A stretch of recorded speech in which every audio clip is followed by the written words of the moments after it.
Haleluya, Shalom. Puji syukur kiranya kita semua tetap dalam pemeliharaan Tuhan ya. Pada renungan singkat kali ini, kita akan mendengarkan tema yaitu Hidup Berkenan. Dalam bacaan untuk renungan singkat kali ini, kita bisa membaca dalam kitab 2 Korintus 5 ayat 1-10. Sebab kita semua harus menghadap tahta pengadilan Kristus, supaya setiap orang memperoleh apa yang patut diterimanya, sesuai dengan yang dilakukannya dalam hidupnya ini, baik ataupun jahat. 2 Korintus 5 ayat 10. Sudah beberapa tahun ini, bencana atau musibah sering terjadi di negara kita. Dari bencana banjir, gempa bumi, dan masih banyak lagi perkara-perkara yang setiap saat dapat merenggut nyawa manusia. Kita diingatkan agar benar-benar memperhatikan bagaimana kehidupan yang kita jalani bisa berkenan di hadapan Tuhan. Yang diperhatikan Tuhan bukan bagaimana cara kita mati, melainkan bagaimana cara kita hidup. Tuhan sendiri mengalami kematian dengan cara yang tidak hormat, yaitu harus tergantung di atas kayu salib, dan ada tertulis dalam Galatia 3 ayat 13, terkutuklah orang yang digantung pada kayu salib.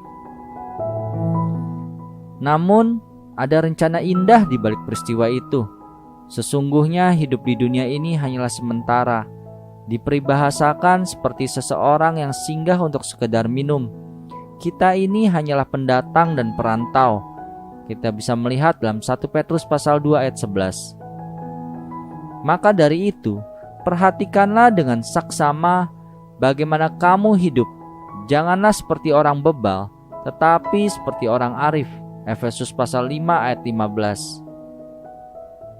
Karena setiap orang akan menghadap tahta pengadilan dan mempertanggungjawabkan apa yang sudah diperbuatnya selama hidupnya.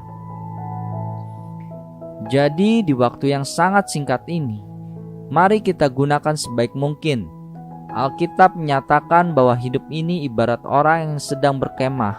Suatu saat nanti kemah itu akan dibongkar.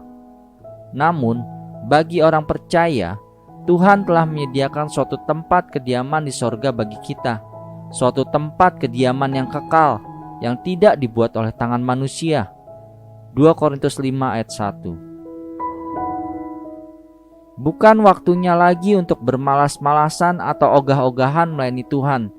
Justru kita harus makin giat menabur dalam roh, sehingga pada saatnya kita akan menuai hidup kekal dari roh itu.